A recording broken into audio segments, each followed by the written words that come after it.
2022,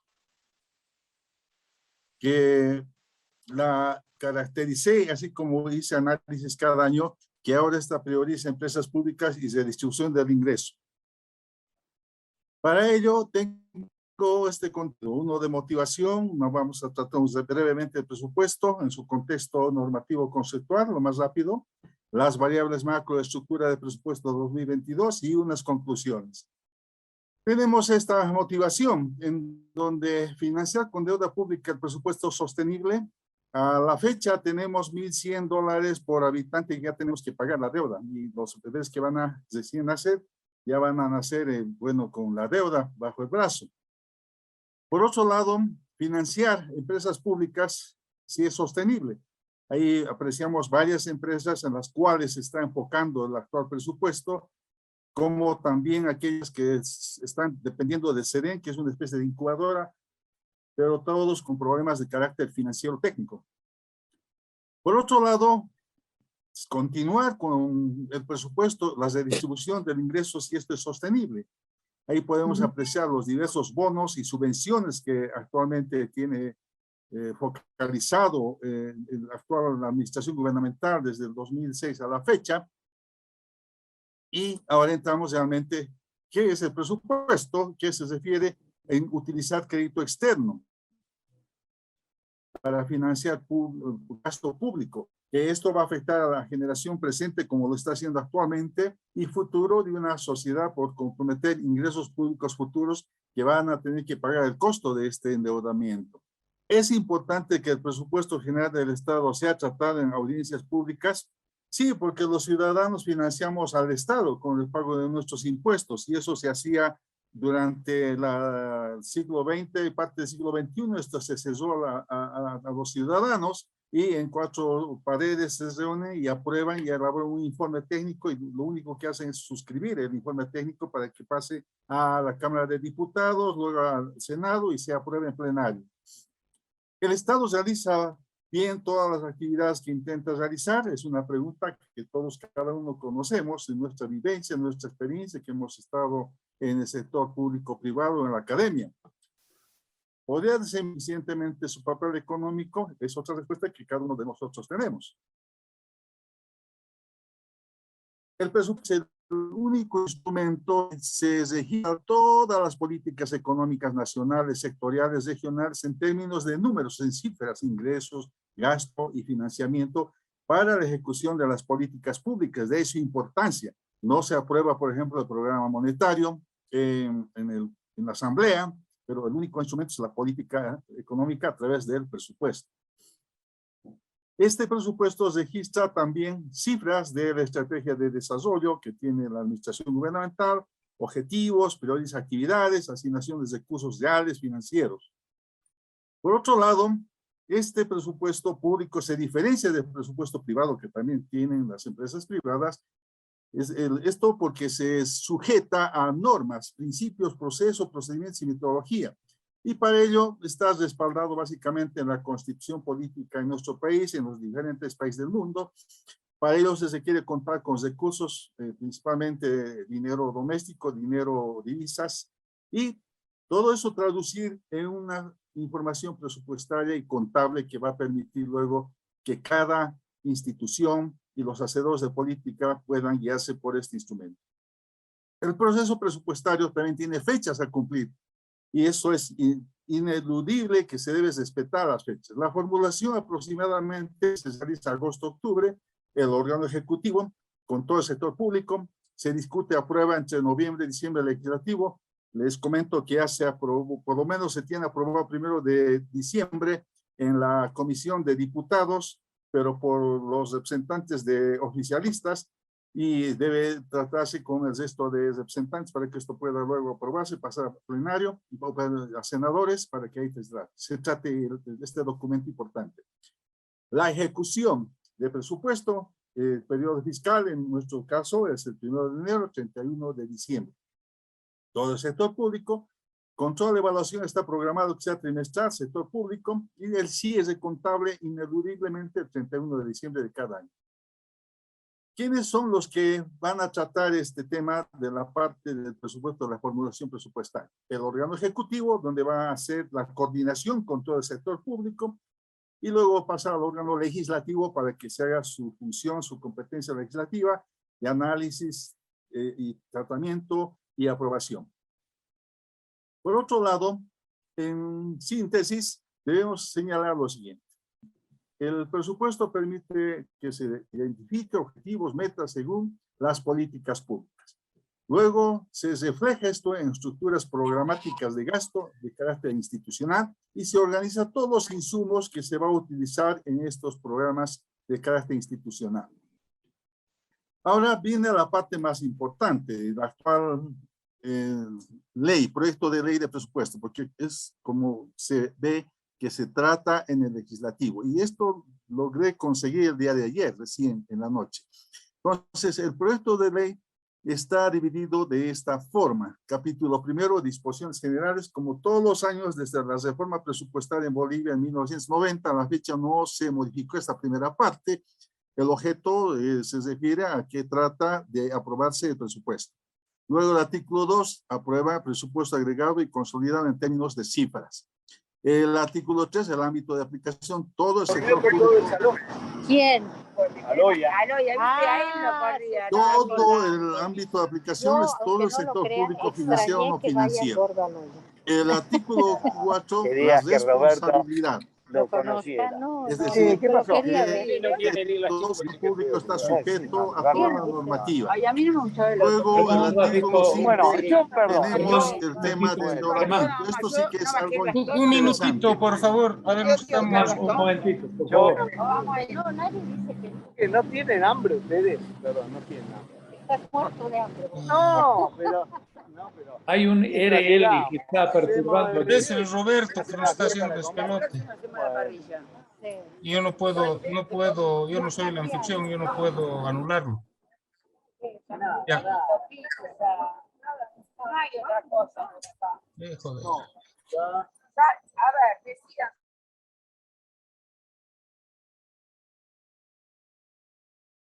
Ahora sí, Germán, por favor, habilitar tu micrófono y adelante.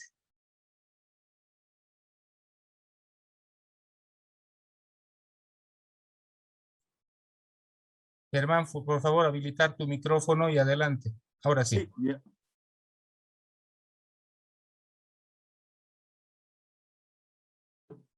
Sí, va en la parte del artículo 5. Esto es interesante. En este artículo se establece y se da facultades para que el órgano ejecutivo nuevamente intente salir al mercado de capitales para financiar presupuesto por $2.000 millones, bonos soberanos, que para la actual gestión no se logró concretar por $3.000 millones. Entonces, esto significa algo que no va a ser con mucha certeza que podría cumplirse por el contexto externo que se encuentra actualmente en las economías. El artículo 6 se refiere y se reitera la obligación de registrar todas las contrataciones mediante el sistema de compras estatales. No tendría que haber ninguna excepción en este sentido para todo el sector público. Tiempo atrás, mediante leyes excepcionales, se adjudicaba y se prestaba a la discrecionalidad por las diversas instituciones públicas. En este sentido, están buscando que esto se trate de evitar. Disposiciones adicionales. Aquí hay una única que modifica el Código de Comercio del artículo 1449, dando cierto uso a lo que son las boletas de garantías, que estas pueden ser además utilizadas en depósitos de valor. Las disposiciones transitorias se refiere básicamente a los saldos que van a quedar a fin de esta gestión del Seguro Universal de Salud en las diversas instituciones públicas encargadas del sector salud, para que estas por única vez las puedan volver a considerar para la siguiente gestión y volver a utilizar estos recursos y no sean transferidos a TGN. Lo que sí es interesante, las disposiciones finales. Aquí sí está establecido varias modificaciones y por otro lado está pidiendo que de manera automática, en cuanto sean aplicables a la nueva estructura organizacional, aquí ya nos da un mensaje, va a conformarse con el presupuesto 2022 una nueva estructura organizacional del sector público. Y con esto el Ejecutivo va a tener toda la potestad para hacerlo. En cambio, tiempo atrás, en los diversos administraciones gubernamentales, incluido la época del siglo XX, la dictadura de los militares, se establecía la estructura, en esa época obviamente se llamaba decreto ley, luego vino la parte democrática, era mediante leyes que se establecía y se aprobaba en asamblea legislativa la estructura del sector público que proponía el Ejecutivo. En cambio aquí se le está otorgando que el legislativo le dé esa atribución. Y además señala que va a ser emergente de la Constitución Política del Estado y demás disposiciones legales. Entonces, esto da a entender que van a aplicar totalmente lo que está estipulado en la actual Constitución. La segunda, eso sí que es complicadísimo, señala que quedan vigentes para su aplicación varios incisos, están los incisos de la letra A a la Z, todo el abecedario, son disposiciones legales de leyes, decretos que le están volviendo a poner en vigencia la próxima gestión. Esta no pude revisarla porque si se quiere contar con tiempo las disposiciones legales a la mano para comparar qué se está volviendo a incorporar. Pero pude identificar que se está manteniendo muchos artículos de la ley de presupuesto de la actual gestión y de gestiones anteriores. Y finalmente, el tercer apunte de disposiciones finales señala que el Ejecutivo, mediante decreto supremo, va a reglamentar la presente ley. Disposiciones derogatorias y abrogaciones que sean contrarias a esto. Entonces, en síntesis, es el presupuesto, ya encontrándose uno en la asamblea, va a tener mucho inconveniente porque no siempre tienen disponibles las varias leyes que tienen que ser, en muchos casos se van a mantener o van a ser ajustadas. Luego tenemos la estructura del presupuesto actual en términos sintéticos en ingresos y gastos. Y aquí podemos apreciar lo siguiente. Están con unos ingresos superiores a los gastos únicamente órganos del Estado, que son todos los ministerios y organismos de ámbito nacional, y las empresas públicas, ¿no? Y el resto se encuentran en IPSI, es decir, sus ingresos son mayores que sus gastos. Ahí tenemos entidades descentralizadas que hay un gasto casi 4 veces a sus ingresos. Las instituciones de seguridad social que en el en el pasado siempre eran sus ingresos muy superiores, ahora están casi equilibrados. Luego los municipios están ahí desfasados casi 2 veces. El tema de las gobernaciones están ahí también 7 veces casi. El tema de universidades están con el problema de la misma forma 3 veces. Instituciones financieras también. Los gobiernos autónomos regionales de la misma forma. Los gobiernos autónomos indígenas, originarios, campesinos del mismo modo. Y en la pantalla al lado izquierdo pueden ustedes ver la diferencia que se tiene entre ingresos y gastos, ¿no? ¿Qué significa esto? Revisado la ley marco de autonomías y descentralización, en la parte de régimen económico señala algo que lo he ido reiterando en varias gestiones gubernamentales, periodos de presupuesto anual, que no está permitido por esta ley que las gobernaciones, municipios y universidades presenten presupuestos que no tengan equilibrio fiscal. Por el momento no se está haciendo uso de ese artículo para que esto pueda ser sujeto a responsabilidad fiscal. Sin embargo, se está presentando de este modo ya varios años.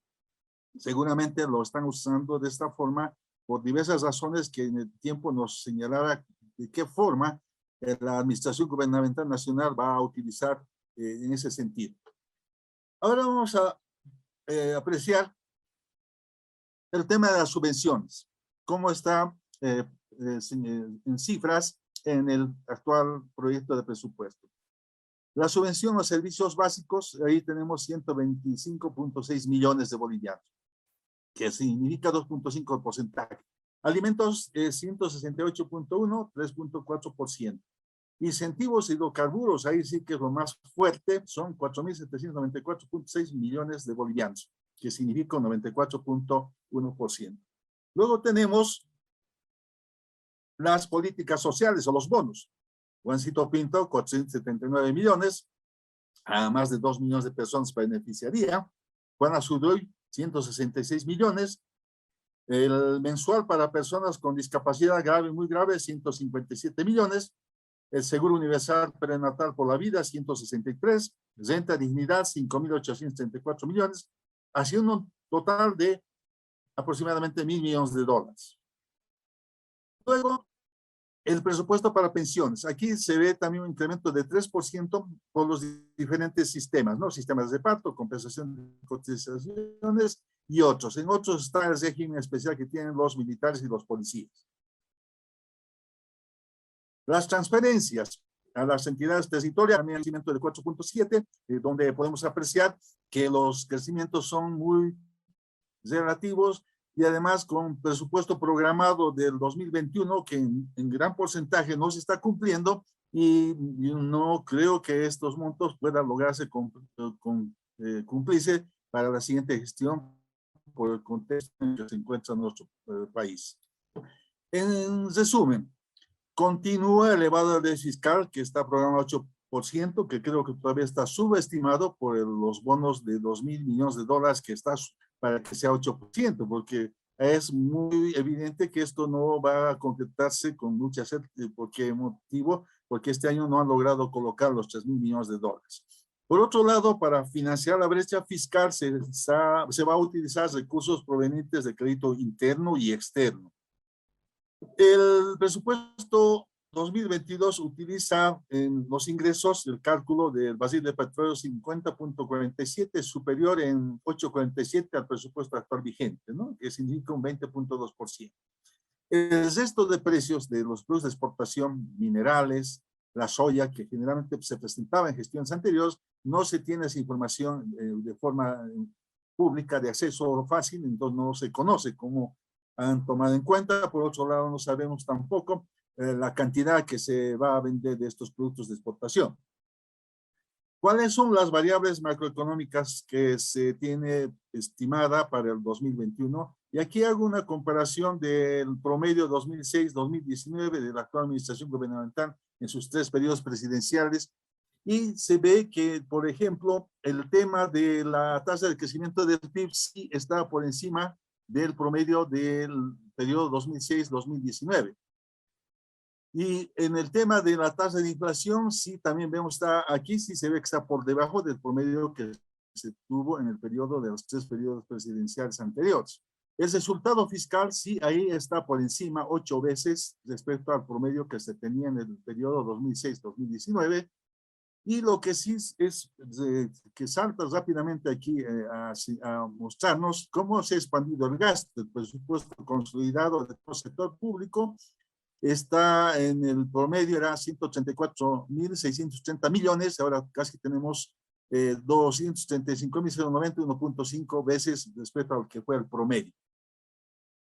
En los ingresos corrientes y gastos corrientes, aquí se aprecia lo siguiente. Esto, por otro lado, es el presupuesto consolidado de todo el sector público, no del sector público no financiero. Han sumado todo, incluido las instituciones financieras.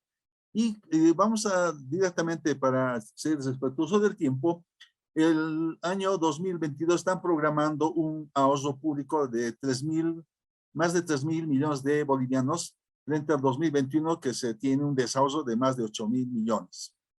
Por el lado del gasto de capital, es decir, el ingreso de capital y gasto de capital, que principalmente está constituido por la inversión pública, tenemos un resultado negativo, es decir, ni el sector público, el ahorro público logra financiar esto. Entonces aquí es la parte de lo que ocasiona que se requiere financiamiento de carácter externo, interno, como también va a haber la amortización de la deuda pública externa de más o menos más de 1.000 millones de dólares y otras aplicaciones financieras que se requiere un monto elevado de 52.739 millones de bolivianos, que esto básicamente son las cuentas de la cuenta única del TGN, más crédito del Banco Central, que es bastante considerable. Si efectivamente el 2021 se ha utilizado bastante, se va a tener esa misma tendencia. La disminución no es significativa respecto a lo que se elevó el año 2021.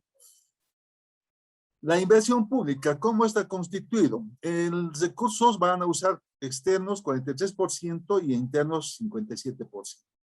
Pero para de lo que está priorizando la gestión gubernamental del actual mandatario está que el sector productivo va a tener un crecimiento de 52.2 frente a lo que ha sido mucho menor la actual gestión de 34.9 que esperan que se realice, pero yo estoy en duda que esto sea así. Pero a costa de qué va a crecer la gestión 2022, a costa de una disminución en la parte social en menos 13.6, es decir, lo que va a aumentar de 34.9 va a sumarse de lo que se va a restar del sector social. En infraestructura va a crecer 3.2, pero lo sorprendente es el multisectorial, donde va a aumentar bastante, 225.3. ¿Por qué está constituido en multisectorial? Son proyectos que se encuentran llevados adelante en diferentes, podemos señalar sectores, ¿no?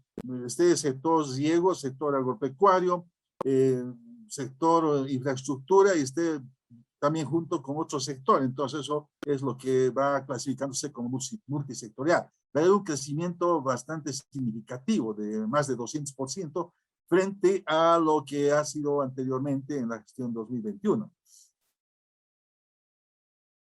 En esta diapositiva podemos ver cómo ha ido previéndose el ahorro público, ¿no? Aquí tenemos 45.9, el ingreso corriente, el gasto corriente 44.9, es decir, se espera 1% respecto al PIB del ahorro del sector público.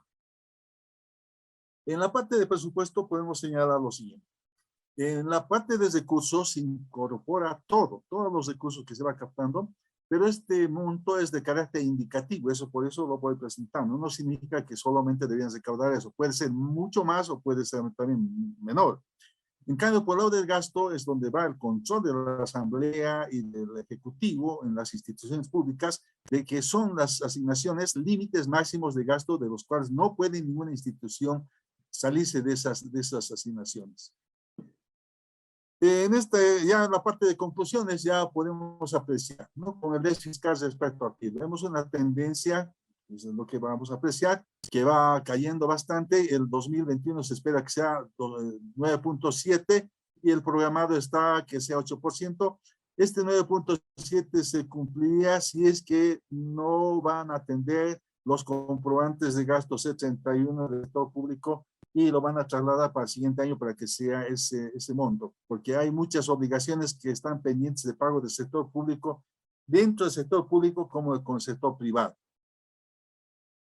Otro aspecto que pongo en la presentación, lo siguiente, siempre se ha echado la culpa de las gestiones, en el caso del señor Morales, de echar a los 190 años de vida republicana. Y el actual mandatario echa la culpa a los 11 meses de la señora Áñez. Entonces aquí este trabajo de este cuadro de las principales variables, crecimiento del PIB, de inflación, la tasa de inflación y el resultado fiscal, en los 3 periodos presidenciales del señor Morales. Efectivamente, en el primer periodo aparecíamos que las variables son positivas, aceptables dentro del promedio, y obviamente en el primer periodo se ve que la inflación aumenta porque ha ido creciendo la expansión del gasto público en 2 dígitos, 12% en porcentajes promedio es lo que se tenía. El superávit tenía 2.38. En el segundo periodo se ve ya una mejora en el crecimiento del producto y ya la tasa de inflación va reduciéndose debido a que iba expandiendo el gasto y contraía la masa monetaria a través de las operaciones de mercado abierto para de este modo tratar de suavizar, estabilizando el excedente de masa monetaria en la economía. Sin embargo, aquí ya podemos apreciar cómo va disminuyendo el resultado fiscal, ya se tiene un 0.3 de superávit. Para llegar al tercer periodo presidencial 2015-2019, donde el crecimiento del PIB es de 4.6, la tasa de inflación promedio 3.19 y aquí ya vemos que se encuentra en déficit, menos 7.1. Explicado porque ya la bonanza externa, el contexto externo favorable, ya no era para nuestro país aceptable. Conclusiones. Hemos tenido una herencia fiscal, 8 años superávit fiscal acumulado que representa 14.5% respecto a 2006, 2009 años incluidos de hecho llega a 7% al PIB. y neto un déficit fiscal acumulado de 56% respecto a PIB. Significa que de nuestro PIB tenemos que dedicar más del 50% para honrar nuestras obligaciones externas y se daría el caso que tenemos que pagar en un solo año todo lo que debemos. La liquidez del TGN es una situación que va manteniéndose del 2019 porque todas las cuentas de Tesoro General nominativas del sector público se ha ido utilizando el TGN y las cuales no han sido repuestas. Como consecuencia de eso hay la liquidez. Los gastos inflexibles del presupuesto son un 90% muy dificultosos de su ajuste porque está dedicado básicamente a planilla de sueldos y otros gastos. Y por otro lado tenemos la pandemia del COVID-19 que debería orientarse el gasto y en ese sentido estaría también en cierto modo ya comprometido los gastos para poder luchar contra la pandemia. El problema central es el financiamiento del presupuesto.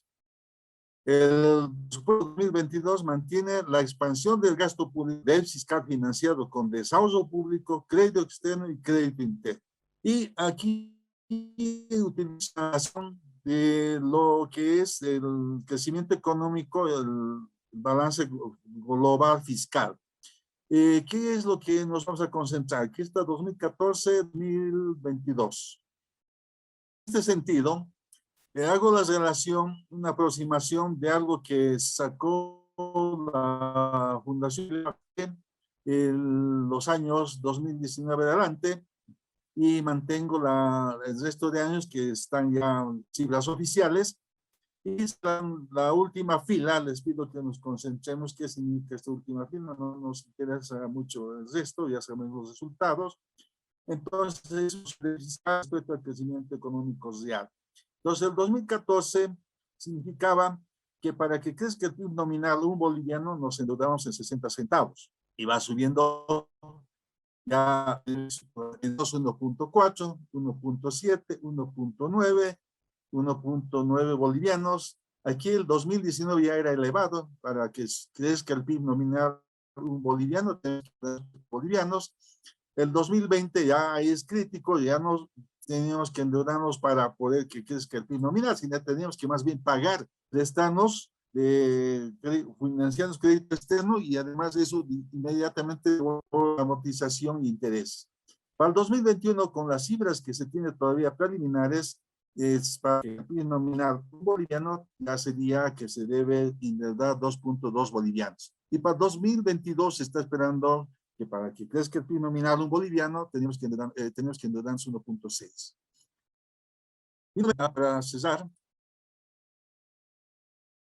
seguimos atrapados en la lógica de presupuestos deficitarios financiados con desarrollo público y ahora va a ser al cierre de esta gestión lo que se llama deuda flotante, dejar de atender comprobantes de gasto público sector privado. El sector privado, las empresas constructoras, las empresas de servicios petroleros, los insumos que otorga el sector agropecuario, como los ingenios azucareros por el tema del etanol que vende YPF, etcétera, etcétera. Ejemplos.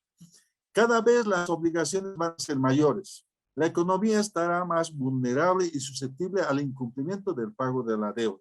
El presupuesto 2022 es elevado y deficitario.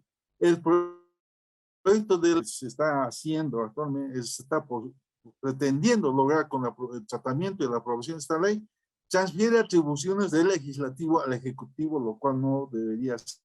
Está pidiendo que el presidente actual gobierne mediante la aprobación de decretos. Aquí yo finalizo.